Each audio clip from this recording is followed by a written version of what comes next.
Today, we're going to take a posture of peace by being led by peace, not pressure.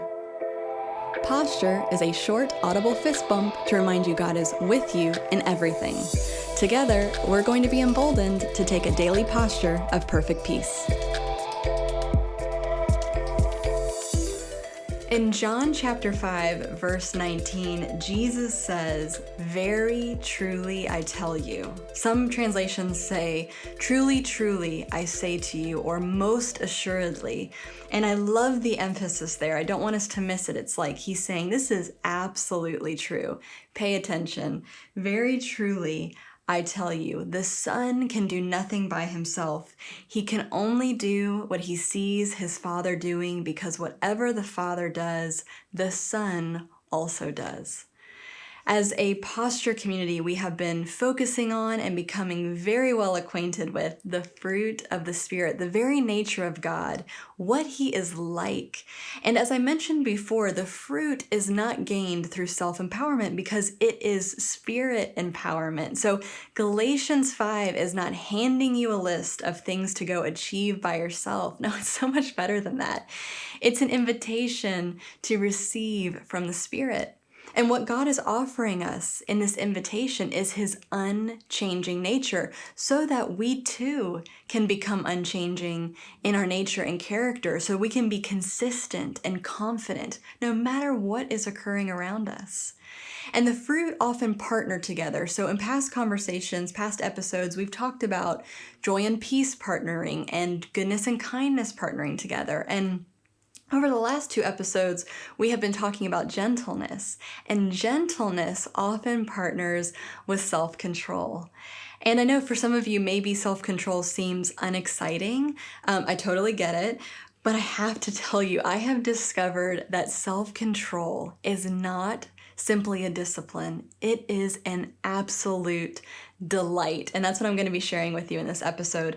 Self-control partners with our expectation of God's gentleness, giving us ears to hear what God is saying to us. So in noisy, chaotic, confusing situations, with self-control, we can tune in to God and hear what he is saying. Be still and know that I am God. When a terrorizing spirit threatens us, tries to shake us, with self-control, we tune in, we hear God saying, there is no reason to fear. I am with you. When the enemy wants to leverage the enormity of a crisis or a pain or a mistake to try to block our view from seeing God or seeing from God's perspective, trying to close us in like he does sometimes, we with self-control can tune in and hear God saying, hey, I'm big enough for this. I've already made provision for it. I will lead you in this. When we anticipate, expect the gentleness of God, we become sensitive to his peace in us. We become ultra aware to that peace and we follow it. When we are sensitive to his peace, we cannot be controlled by fear or panic or doubt or confusion. We won't be controlled by, pressure or angst. Instead, we will be led by peace. Self-control elevates us to a space where God's perspective becomes ours, where we can see what he sees, where we clearly see how his splendor so easily overwhelms any overwhelming circumstance in our lives.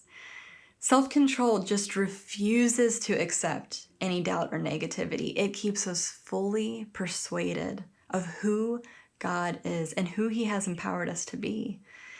And when we're persuaded like that, we respond to and build our lives around the nature of our never-changing God, instead of being swayed and tossed around by the negative nature of our ever-changing circumstances. It's for this freedom that Christ has set us free. This is the life we have been freed to live. Self-control is so much more than a dieting tactic or a productivity hack. Leave that to the world.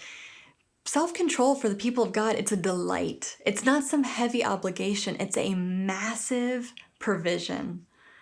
Self-control, it creates the space for us to see more clearly, to hear more accurately, and to speak only what we need to. Jesus used self-control all the time. He said, I only do what I see my Father doing. Later he says, I only speak the words that the Father is speaking. Jesus would not allow the pressure of opinion or of negative emotions. He wouldn't allow the pressure of pain or accusation or intimidation lead him. He would only be led by peace. And here's the beautiful thing. He said in John 27, that kind of peace, his peace, he has given to us.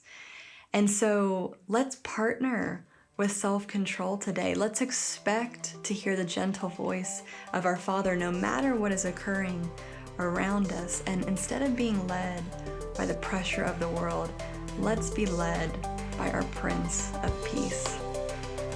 The promise of perfect peace is found in Isaiah 26:3.